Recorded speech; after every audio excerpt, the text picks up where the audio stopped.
Okay, so today, let's do a deep dive into something kind of interesting. Mm. It's the power of solitude, and I'm not talking about like, loneliness here. More about like intentionally making time to be alone.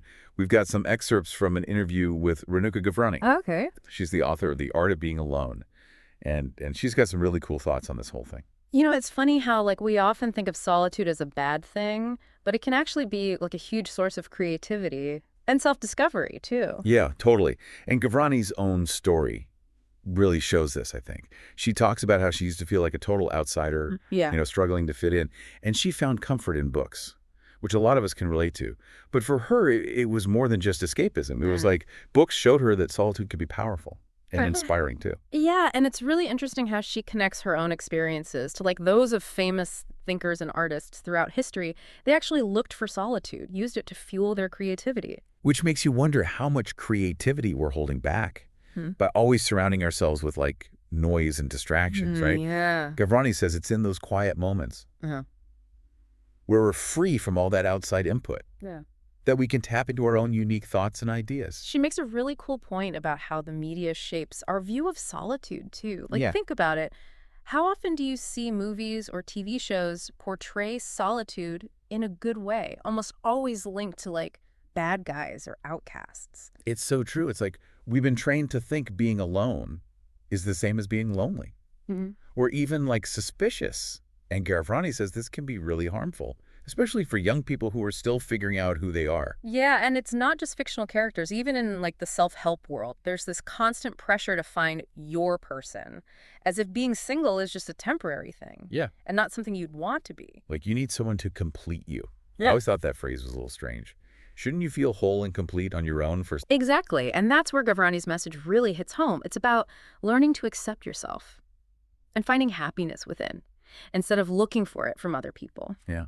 She even shares that she decided to put her own growth first, even if it meant not following what society expected of her. She turned down marriage proposals when she was younger to focus on her own path. Wow, that takes guts, especially in a culture where there's so much pressure to get married young. Yeah. It really shows her point about saying no to those outside pressures and deciding for yourself what success and happiness actually mean. It's like she looked at the path laid out for her and said, Uh-huh. no thanks, I'm making my own way. Makes you think how often we just do things because we feel obligated or because it's what everyone else is doing instead of what truly feels right for us. It's like we're on autopilot, following a script that might not actually lead to a fulfilling life. Yeah. Gavrani's story is a good reminder that it's never too late to hit pause, to step off that treadmill of expectations, and reconnect with what really matters. And sometimes that reconnection happens in those quiet moments, in the space between all the noise. Which brings us to one of Gavrani's most interesting ideas: magical hours. Okay, I like the sound of that. Tell me more about these magical hours. So picture this. You wake up before everyone else, and instead of grabbing your phone or thinking about your to-do list, you make some time for yourself. I like where this is going. Gavrani talks about taking back that first hour of your morning, making it your own. Before the day's demands take over, it's about enjoying the simple things: a cup of coffee, the warmth of the sun, a few pages of a good book. It's like setting an intention for the day, starting from a place of peace and mindfulness, instead of getting caught up in the rush right away. Yeah, it's like building in some protection from all that chaos, a way to ground yourself before the day sweeps you away. Yeah, exactly. And the best part is it doesn't need to be anything fancy. Just a few minutes of meditation maybe, or stretching or journaling, whatever helps you get centered and connect with that quiet space inside. So it's about creating a ritual that works for you, a way to tap into that peace and clarity before the day's to-dos start piling up. But I imagine it takes a lot of discipline to carve out that time, especially if you're used to a more hectic routine. You're right, it's definitely not always easy to break out of those old habits. Gavrani talks about how, in today's world, we're constantly bombarded with stuff, information distractions, you name it. Our minds are always going a mile a minute. It's hard to even hear yourself think sometimes. And it's not just the noise around us, it's the pressure we put on ourselves too, that feeling like we always have to be productive. Absolutely, it's like we've forgotten how to just be. Gavrani argues that all this constant stimulation can make it hard to think straight, to make good decisions, and to really connect with ourselves and our creativity. So it's like our minds are like a computer With too many programs running at once, eventually it starts to slow down. Exactly. Just like we have to close some of those programs, give our computers a break, we need to give our minds a break too. That's so true. It's like that feeling you get after scrolling through social media for hours. You end up feeling drained and uninspired, like you've been consuming everyone else's highlight reel, but haven't actually created anything yourself. And that's where solitude comes in. It lets you step away from all those comparisons and that overload of information and reconnect with your own voice, your own vision. It's like clearing out all the mental clutter to make room for new ideas and for inspiration to come through. Hmm. But Gavrani talks about how not everyone loved her ideas about solitude, especially some people who thought it clashed with her cultural background. Yeah, that's a really important part of her story. She talks about how even in India, where she's from, there's a big emphasis on being around people, being part of a community. And while she gets how important connection is, she also questions this idea Yeah. that you can't have solitude and community at the same time. So it's not about cutting yourself off from everyone. It's about finding that balance. Right.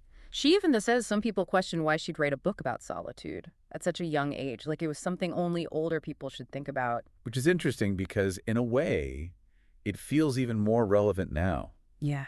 especially for younger generations. We're constantly told to be on social media, to network, to build our personal brand. It's like this pressure to always be on. And Gavrani's message is a good reminder that it's okay to step back from all that, to make time for introspection, for quiet reflection. To define success and fulfillment for yourself, even if it means going against the grain. Yeah. And that's not always easy, especially when the people around you don't really get it or support your choices. So how did Gavrani handle that? What about the people in her life who didn't quite understand? Yeah, it can be really tough when you feel like you're the only one, especially when it's something as personal as how you spend your time. Did you talk about how she dealt with those conversations? She did. Gavrani talks about how important it is to set boundaries, to learn to say no to things that drain you or pull you away from your own path. She realized that not everyone's going to get it, and that's okay. It's more important to be true to yourself than to try to make everyone else happy. It's a good reminder that sometimes the best relationships are the ones where you can respect each other's differences, even if you don't always see eye to eye. It seems like her journey of embracing solitude was also a journey of self-discovery, of learning to trust her gut and making choices that felt right to her. Totally. And that's what's so inspiring about Gavrani's message. It's not about being totally isolated. It's more about realizing you need to make space for yourself, for reflection, for rejuvenation, so you can show up as your best self in all parts of your life. Like that saying, you can't pour from an empty cup. You have to take care of yourself first. And for Gavrani, solitude is a big part of that. She even says that solitude can make us more empathetic, more understanding of other people. Because when you take the time to understand yourself, all your complexities, you're better equipped to deal with other people's complexities too. So it's not selfish to put your own needs first. Yeah. Actually, it can make you a better friend, partner, family member. Exactly. And I think that's such an important message. In a world that's obsessed with being busy and productive, taking time for solitude, for reflection, for just being, it's not selfish. It's an investment in yourself and your relationships. It's realizing that solitude and connection aren't opposites. They actually support each other. And you know what I find really inspiring is how Gavrani ties solitude back to creativity. She says it's in those quiet moments, when we tune out the world, that our own unique creativity can come alive. Like making space for inspiration to show up. Yeah. But what's really interesting is she believes this applies to everyone, not just artists or writers. Exactly. She wants us to see our whole lives as creative projects, to be curious about our experiences, and to shape our lives with intention, just like an artist approaches a blank canvas. That's a powerful image. It makes you think.